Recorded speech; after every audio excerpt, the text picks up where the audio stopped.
Welcome back to This Day. Joining me now from Pacific Financial Planners is Jerry Slusowitz. Jerry, so nice to see you again. Always a pleasure. Great to see you, Bobby. Thank you for having me. Absolutely. How are you doing today? Are you keeping dry? Any issues with the rain? No, everything's good. We have a good house. That's good. That's good. And no car accidents. Go slowly. Yes, we had a crazy one outside our community. I guess an 18-year-old was speeding and something happened, and apparently his engine was like outside the car after the accident. Yeah. But fortunately, he was okay. Just slow down and be careful. Yes. Kind of how I invest. Slow down and be careful. There you go. Perfect. So last time when I met with you and spoke with you in December, we were talking about investing for income versus growth, and that when you're in retirement, you probably don't want to take as much risk with your money. And so today I understand you're going to be going a bit deeper with this topic and with which investments are right for you. So how do our viewers out there know? How do they know what investments are right for them? Well, there's a number of very sophisticated investors here in the village. They know what's going on. They understand how things work. But there's a lot of people, the majority of people, that really don't know the difference between a stock or a bond or a mutual fund or an exchange-traded fund, an ETF, the new mutual fund, so to speak, or an annuity. And a lot of people they shudder when they hear that word annuity as well. And so they're kind of relying on either a financial advisor or maybe their spouse that's now gone and they haven't changed anything in years, perhaps. And so they don't really know the differences or what's right for them. And what really it comes down to kind of is risk and income. How much income do you need? Because certain one of these investments produce more income and certain ones have more risk. So if you have a low risk tolerance, certain products will be better. And if you need more income, other products might be better. And generally, the lower the risk and the more income you need, the more conservative of an investor you should be, the less stock market exposure you should have.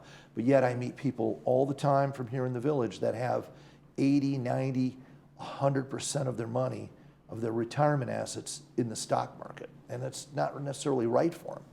And that can be very risky. You could potentially lose all your money if it's all in the stocks, correct? Well, probably not all your money, but if you had, let's say it's let's use a big number like $1 million, and you lost 30%, 300,000.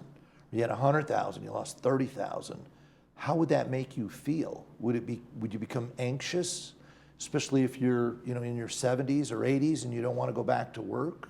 See, that's called the maximum drawdown. A lot of people are going to have drawdown that they don't understand. They can lose that kind of money. And I'm not talking about some faraway, distant deal. In 2022, many people lost a third of their money. And they're not doing anything different today. They haven't changed a thing. So to not think that that can happen again, it can happen again. So it's really important to get a second opinion, to find out again, what are your comfort zones for losing money? Some people say, well, I don't want to lose any money. Then why do you have 80% of your money in the stock market? And then, so they've got to kind of decide what's more important to them, their relationship with their current financial advisor or protection of their retirement income. And then a lot of people, we can create a lot more income than we can the way they're currently structured. So it's really important to really understand someone's goals, priorities, and sometimes I have to help them understand them for themselves. What of the things that you have listed here on the slide, like which are the things that are like most risky or which are the ones that are income producing? Well, annuities are designed to create income. They're designed to supplement your retirement. Bonds are designed to produce income. So you could have bond ETFs and bond mutual funds, but a lot of people have stocks and stock mutual funds. Those are the riskiest of them all. But there's a whole number of things in between as well that I don't even list on that very first slide, that are very risky and can produce a lot of angst. So it's really important. The hard lessons of the stock market are from 2000 to 2013. Not that long ago, there was zero return in the S&P 500 if you just bought and hold over that period of time. Some people say, well, stocks always come back. Well, they do, but if you're drawing income and you're retired and you have to wait 13 years for it to come back without drawing income, and then where are you going to be in 13 years? Do you have 13 years to have the stock market come back. Right. See, those are the lessons that people would learn the hard way unless they take advantage and get their portfolio reviewed, get a second opinion, get a third opinion, and really understand what's best for them. And again, if you're a sophisticated investor and you're doing it all yourself, there's a lot of things you don't know about financial planning and retirement. I've been dealing with folks here in the village for over 30 years, and I've seen it all. I've seen people go from 60 through death, through 95, and so I've seen all that sort of stuff, and a number of times. And there's a lot more to financial planning than money management as well. So it's always good to educate yourself and find out more about it. What should viewers be doing today to ensure that they have a financially comfortable retirement? Well, again, the importance of financial defense means it's not predicting outcomes and having it go to chance. People say, well, Jerry, you don't know what the future is going to hold. Absolutely correct. I have no idea what the future is going to hold, but I know how to protect you no matter what the future holds. And it's important to take advantage of looking at second opinions, third opinions of someone who understands defense and protection of capital, because that's all a money manager can do, is protect you against future risk.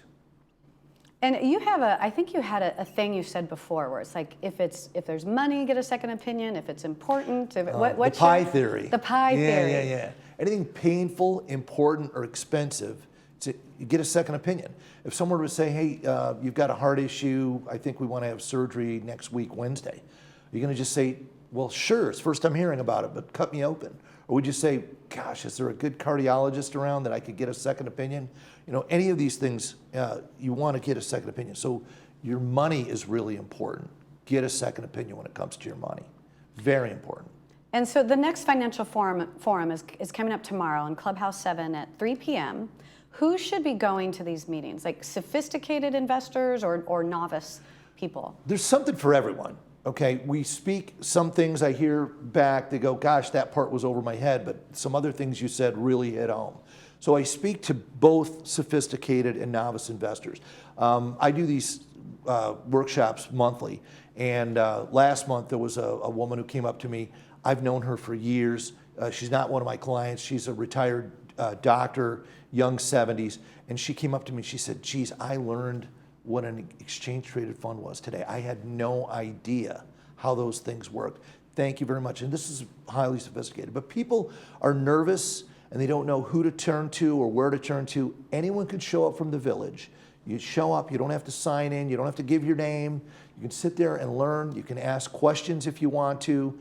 So it's a good forum for people who just are curious about the markets and want to learn more and don't know where to turn. And this is something you've been doing all your careers, is part of not only just the business that you offer, but you're really trying to educate people.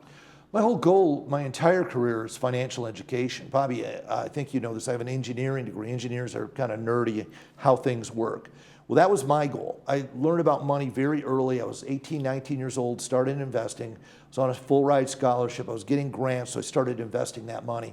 And I started to realize that things weren't exactly what they seemed. And I said, I want to learn about this money thing. So my way is just to teach other people, give it all away. There's no secret black box. I'll tell everybody all the answers. And if they want to go and do it with their current financial advisor, no problem. And if they want to work with me, they can work with me because I do manage money for people. And so that's how I've gotten my entire business. It's a very no pressure, very educational approach. Well, thank you so much for being here today. I tell you, I always learn something new every time I see you. So you're meeting one of my New Year's goals, to get more financial knowledge. That's great, Bobby. I'm glad to be here. Thank you so much. Thank you. To find out more on this topic, make sure you come attend the Financial Forum tomorrow, Thursday, February 8th at 3 p.m. in Clubhouse 7. Not only will you get educated, but there'll be coffee and cookies as well. Plus, you're always welcome to bring a friend. If you'd like to find out how Jerry and Pacific Financial Planners can help you, you can give them a call at 949-219-0692, or you can go online and check them out at yourmoneytalks.com. Stay with us. We will have the Fit Brain Club right after this.